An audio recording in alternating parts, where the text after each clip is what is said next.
ఎఫెసీయులకు రాసిన పత్రిక 5వ అధ్యాయం 18వ వచనం చూడండి. మరియు మద్యముతో మత్తులై ఉండకుడి, దానిలో దుర్వ్యాపారము కలదు, అయితే ఆత్మపూర్ణులై ఉండుడి. ఇంగ్లీష్లో చదవండి.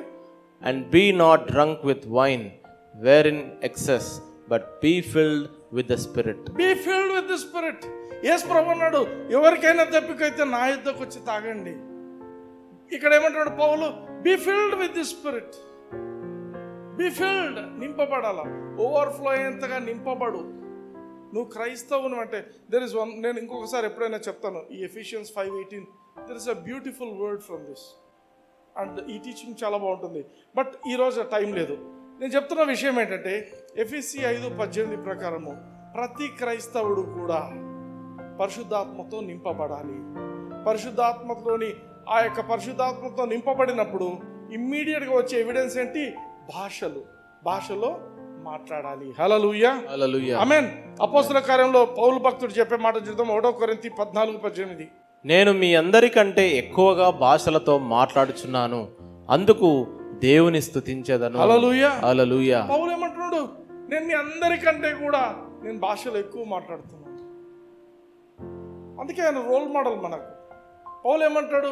నేను క్రీస్తును పోలి నడుచుకున్న ప్రకారము మీరు నన్ను పోలి నడుచుకోండి.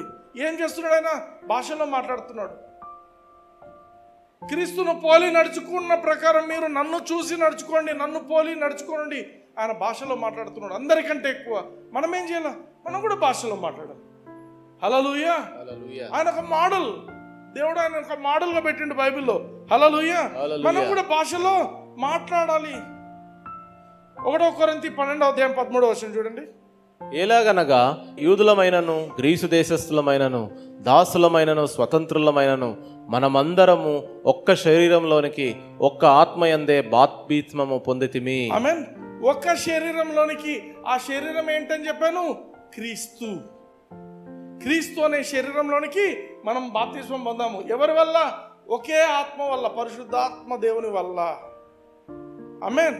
మనమంతా ఒక శరీరము, క్రీస్తు అనే శరీరము. క్రీస్తు అంటే మీనింగ్ ఏంటి? తెలుగు బైబిల్లో కింద ఉంటారు. యేసు అను పదానికి రక్షకుడు అని అర్థము.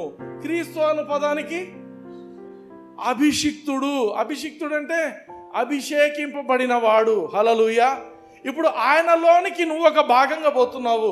నువ్వు బాప్తిజం పొందినావు అంటే ఏమర్థము? నీవేమై ఉండాలా? నీవు కూడా అభిషేకింపబడిన వ్యక్తివై ఉండాలి. హల్లెలూయా. అర్థమవుతుందా? నువ్వు క్రీస్తులో నేను క్రిస్టియన్ను, నేను చర్చికి పోతాను అంటే సరిపోదు. నేను బైబిల్ చదువుకుంటాను సరిపోదు. నేను ప్రార్థన చేసుకుంటాను సరిపోదు. నేను ఉపవాసం ఉంటాను సరిపోదు. మరేం సరిపోతుంది? భాషలో మాట్లాడాలి. పరిశుద్ధాత్మలో నువ్వు బాప్తిస్మం పొందావు. పరిశుద్ధాత్మలోని అంటే క్రీస్తు అభిషిక్తునిలోనికి నువ్వు ఒక భాగంగా నువ్వు చేయబడ్డావు. హల్లెలూయా.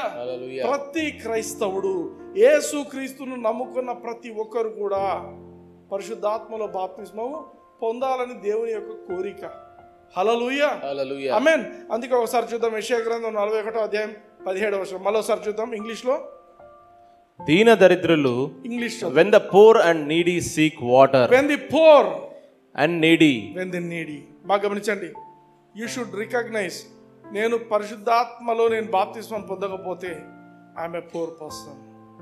నాకు చాలా అవసరం ఉంది పరిశుద్ధాత్మలో నేను బాప్తిస్మం పొందడం. హల్లెలూయా. You know when I became a success in life? Only after Holy Spirit entered my life. పరిశుద్ధాత్మ దేవుడు నా జీవితంలోకి వచ్చిన తర్వాత there was a big full stop for all the failures in life. Hallelujah, hallelujah, I'm a success.